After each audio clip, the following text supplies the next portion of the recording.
मारे कदी समझ में कोनी आयो कि आ जनता कद समझ सी निंबा हेड़ो जो है मराठा कोस लियो, छीन लियो जबरदस्ती, और ई खातर निंबा हेड़ा मराठांगन चले गयो।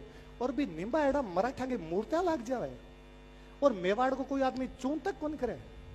और सौ मोटी बात, मेवाड़ के लोगों ने पतो भी कोनी कि किंग की मूर्ति लागनी चाहिए कि नहीं लागनी चाहिए। कहे मेवाड़ के लोगों ने पतो भी कोनी कि 1759 का मराठा नक्शे के अंदर मेवाड़ क्या बताई सके। भाई साहब तुगलका में नक्शा बताता, भाई साहब 59 आड़ाम चेंज कर दियो है, मराठा के मांगता है।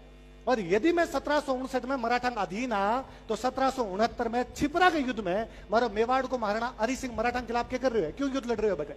और सौ मोटी बात, मराठा युद्ध को नहीं, मराठा विशुद्ध लुटेरा, विशुद्ध है ना। मारे खिलाफ तो महाराष्ट्र में आजकल कैंपेन चल रखे है कि मर्द का बच्चा है तो बॉम्बे आके दिखा, है ना। वो तो मैं जासूं जब देखू, पर साची बात करूं क्या लड़ सका है कि बी छिपरा के युद्ध में 8000 मराठा मेवाड़ की तरफ लड़ा है और बाकी मराठा बिन लड़ा, केवल पैसे खातर, केवल पैसे खातर। कोई दीन धर्म को नहीं थारो, लुटेरा की फौज आती और जनता लूटा करती और बां खातर कहे कि नहीं साहब हिंदू पद पादशाही की स्थापना करी जी।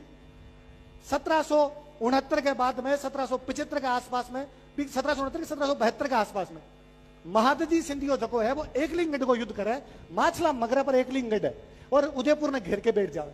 फाइनली जब मेवाड़ कमजोर हो रहे हो, नो डाउट कमजोर हो रहे हो, कोई बात को नहीं, पर यदि तक कमजोर हो रहे हो मतलब वो है कि जगह लूटा वो सही हो जाए। अच्छा लोग कहे टैक्स लेके गए थे, अरे भारत सरकार के टैक्स में दाऊद इब्राहिम के टैक्स में फर्क है। मैं भारत सरकार ने टैक्स दूंगी खातर दूंगी मेरी रक्षा कर सी, दाऊद इब्राहिम ने मैं टैक्स दूंगी खातर दूंगी मार देसी वो, तो भी टैक्स में फर्क होया करे। सरकार के टैक्स में को दूसरे लुटेरन टैक्स दे जाए।